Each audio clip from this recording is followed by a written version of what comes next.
JJ, it was very evident that he had a unique perspective and philosophy on basketball and how it's to be taught. I think immediately when we sat down in Chicago at the Combine, we shared a basketball philosophy that was very similar, and it was based on high-level strategy. It was based on a certain way of communicating with players and teaching them, and probably most importantly, prioritizing player development. For people in the room that study this new cap system that we're now under in the NBA, there's a hard system with first and second apron, and I could get into all the details, but at the core of that is going to be the importance of a great franchise like the Lakers modernizing and leaning into developing our young players and building that. And with players here like Max Christie and Jalen Hood-Schifino and Austin Reeves and Rui and on, it became evident that one of JJ's passions was bringing some of the incredible things he's done in basketball thinking and in basketball content to player development as we build out that. And I think that's going to be something that's really exciting for our fans to see, is how we take a new and unique approach of Lakers excellence with player development and combining that with high-level strategy and high-level attention to detail on the basketball court, with how we play, with how we're organized, how we compete, and ultimately how we win. So a very, very proud moment for us today to introduce JJ Redick as our new head coach. Thank you. Thank you. Rob, I appreciate it. This process has been surreal, to say the least.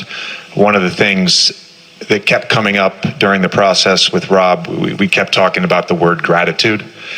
And I think that's where I'll start, is just feeling so grateful for Rob, Jeannie, the entire Lakers organization for entrusting me in this position. And I take this responsibility very seriously. I have never coached in the NBA before. I don't know if you guys have heard that. My motivations for doing this, it starts with a very simple foundation of service.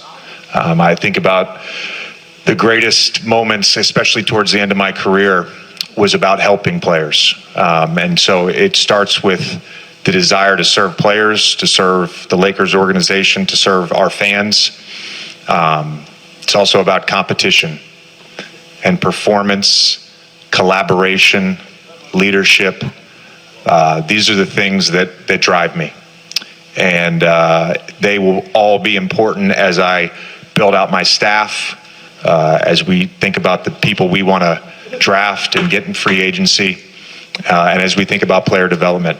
It's all about those things. When I think about the NBA today, the game is evolving, and it's evolving fast. And one of the things in coaching that I think you have to be is adaptable. You have to be adaptable to your roster. You have to be adaptable in game planning against your opponent. And that's one of the things I really will strive to be. Lastly, I just want to say, sitting in this seat, I know what the expectations are. Lakers fans have some of the most passionate fans around the world. And the expectation is a championship. And so it's my job, it's our staff's job, it's Rob's job, it's all of us to deliver a championship caliber team. That's what I signed up for.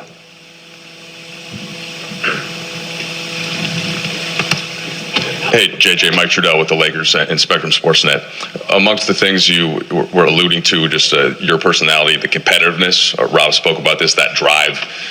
As a player, did you start to think about head coaching in that context, like the closest that you can get to fueling that, finding that competitive fire, and did that drive you at all towards this Lakers position?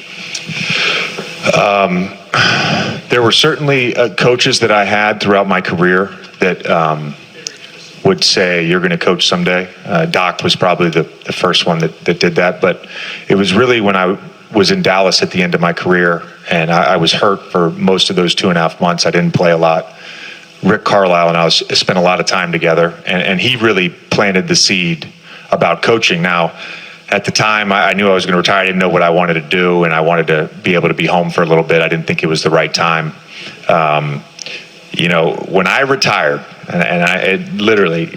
when I retired, my performance coach and I, we talked about all the things that I loved about being a player. And it was a lot of those qualities that I just listed. And it's all part of coaching.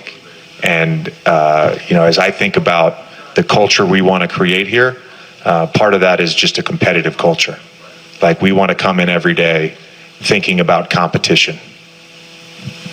JJ, Jim Hill, KCAL 9 News, congratulations. You mentioned what you learned from Doc Rivers. What's the most important thing you learned from Doc that's going to help you to make an adjustment into the NBA with no previous head coaching experience?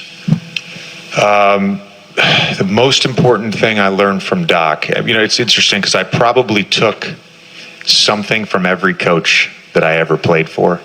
Doc was such a good motivator. And one of the things that I think he is particularly good at is creating a vision, communicating a vision, and then getting you to buy into that vision day after day. Now, those Clippers teams, we didn't reach our ultimate vision, unfortunately, but that's something that he was always so great at. He's an incredible communicator. Welcome, JJ and Rob. Good to see you. If I could ask one of you both. Rob, obviously in today's media landscape, the twists and turns of a coaching search kind of become public fodder. Can you speak on, you guys are obviously very ecstatic to have JJ in this role, but there was a pursuit of Dan Hurley before, and just where did things stand? Did you put the JJ process on hold in that moment, and just how did that play out? Yeah, happy to talk more about the entire process at another time. Today's sort of JJ's day. And I will say this, from the start, he was in our plan A pool of coaches that we were really interested in exploring. And I think the most important thing is throughout the process, JJ and I had direct and sort of constant communication to keep each other in the loop with what he was going through with his previous job with the NBA Finals, and I was keeping him abreast of the search. And I think sometimes before a partnership is forged, when you can have real, honest conversations before you actually become partners, it solidifies the relationship. And I think looking back to how transparent we were with one another, even in the midst of stuff going on in the media, I think it actually solidified our confidence and belief in working together. And JJ, to retire after a long, successful career, a lot of athletes, it's a tough transition. You were able to quickly parlay that into a successful podcast venture, obviously broadcasting the NBA Finals. With that going in your direction, like that could have been what you did the next 20 years. Why did you decide that coaching was what you wanted to do in your basketball life? I'll answer the question in a second. I want to follow up on something Rob just was talking about. And that's, when the process was going on and we first met in Chicago, I was getting ready to call game one of the NBA Finals when the Dan Hurley news broke. And Rob was quick to call me. We had a great conversation during that whole 4-day period. Like, at no point was my ego or feelings hurt or bruised in any way. Dan Hurley is a 2-time national champion at UConn. I am a 2-time 55 Swiss League champion in the 3rd and 4th grade division. Like, I understood, I understood.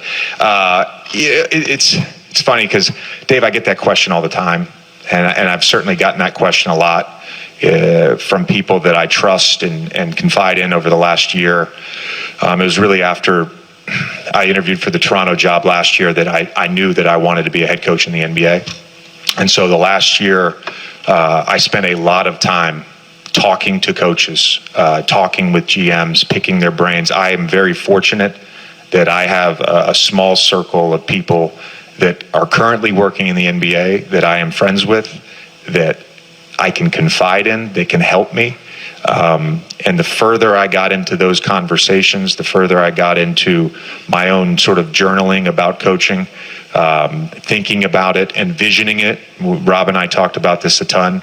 I just felt like this is what I'm supposed to be doing. I mean, I brought it up, like I have zero coaching experience in the NBA, but I would argue that I'm very experienced. And it started 22 years ago when I went to Duke, and I got to play for Coach K for 4 years, spent 15 years as a player. Honestly, the last 3 years have been invaluable in preparing me for this moment. Being able to connect to players, talking to them on the podcast, being in coaching interviews with ESPN, calling games, analyzing the game in 3 different formats. All of that has helped prepare me to be an NBA head coach.